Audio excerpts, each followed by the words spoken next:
तुम्हारा मतलब यह है कि आत्मा को केवल पृथ्वी लोक पर ही सुख दुख नहीं होते, स्वर्ग अथवा नरक में आत्मा को भी सुख या दुख भोगने पड़ते हैं। नहीं अर्जुन, आत्मा को कहीं किसी स्थान पर या किसी काल में भी सुख दुख छू नहीं सकते, क्योंकि आत्मा तो मुझ अविनाशी परमेश्वर का ही प्रकाश रूप है। हे अर्जुन, मैं माया के अधीन नहीं, बल्कि माया मेरे अधीन है, और सुख दुख तो माया की रचना है। इसलिए जब माया मुझे अपने घेरे में नहीं ले सकती, तो माया के रचे हुए सुख या दुख मुझे कैसे छू सकते हैं? सुख दुख तो केवल शरीर के भोग हैं, आत्मा के नहीं।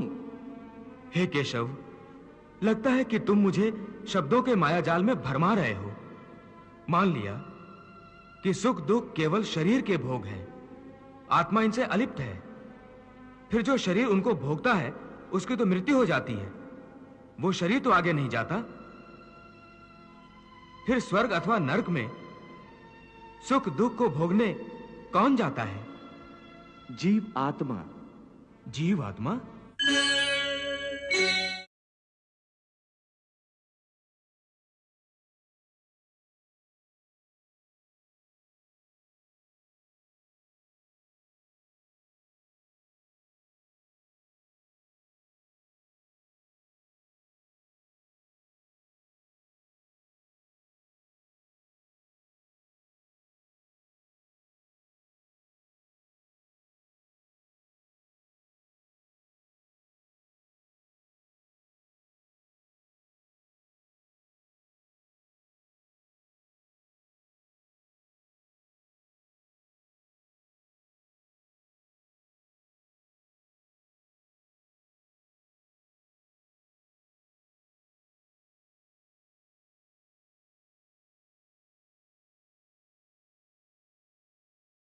हे त्रिलोकीनाथ, आप आवागमन अर्थात पुनर्जन्म के बारे में कह रहे हैं।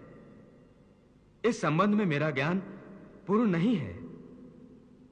यदि आप पुनर्जन्म की व्याख्या करें तो कृपा होगी।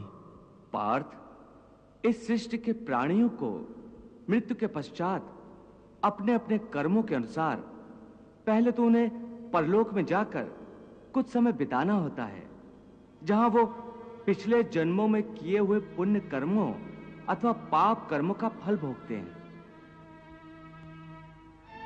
फिर जब उनके पुण्यों और पापों के अनुसार सुख दुख को भोगने का हिसाब खत्म हो जाता है, तब वो इस मृत्यु लोक में फिर से जन्म लेते हैं।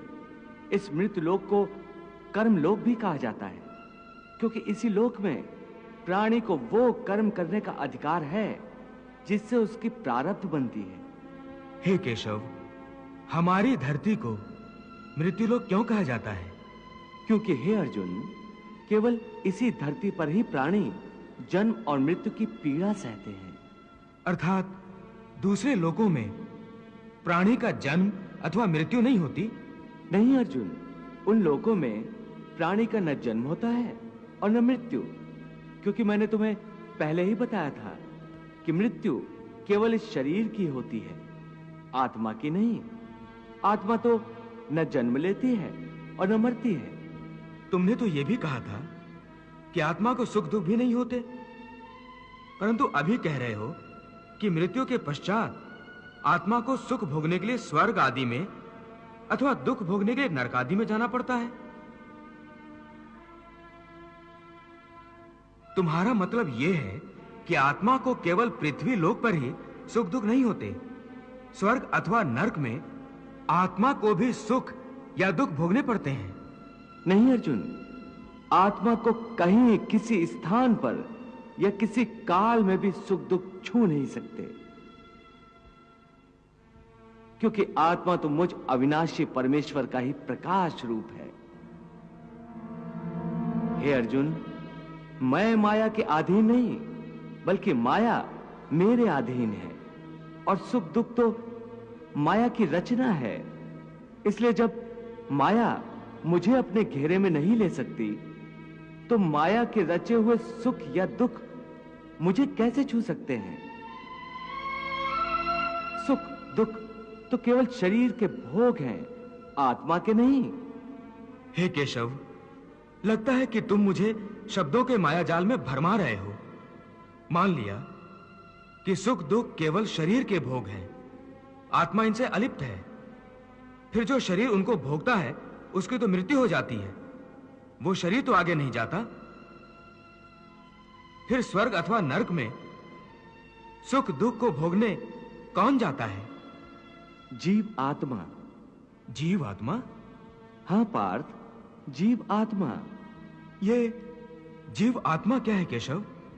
देखो, जब किसी की मृत्यु होती है तो असल में ये जो बाहर का स्थूल शरीर है केवल यही मरता है। इस स्थूल शरीर के अंदर जो सूक्ष्म शरीर है वो नहीं मरता।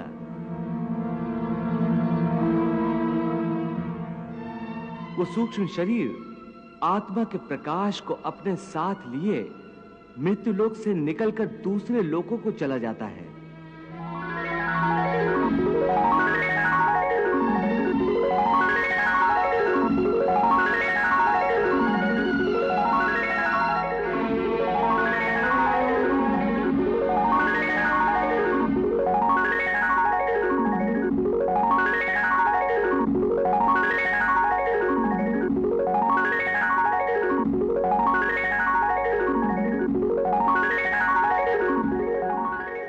उसी सूक्ष्म शरीर को जीवात्मा कहते हैं।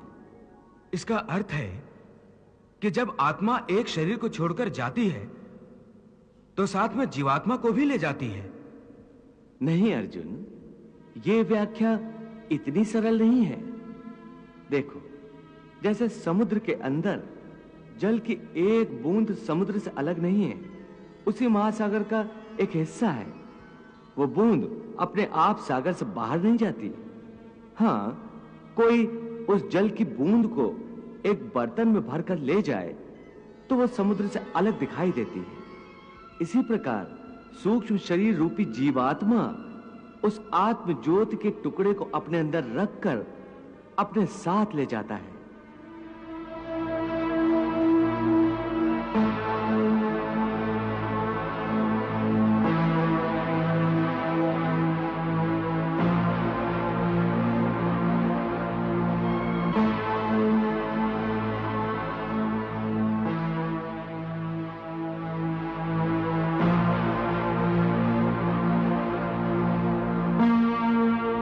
यही जीवात्मा की यात्रा है जो एक शरीर से दूसरे शरीर में, एक योनि से दूसरी योनि में विचरती रहती है।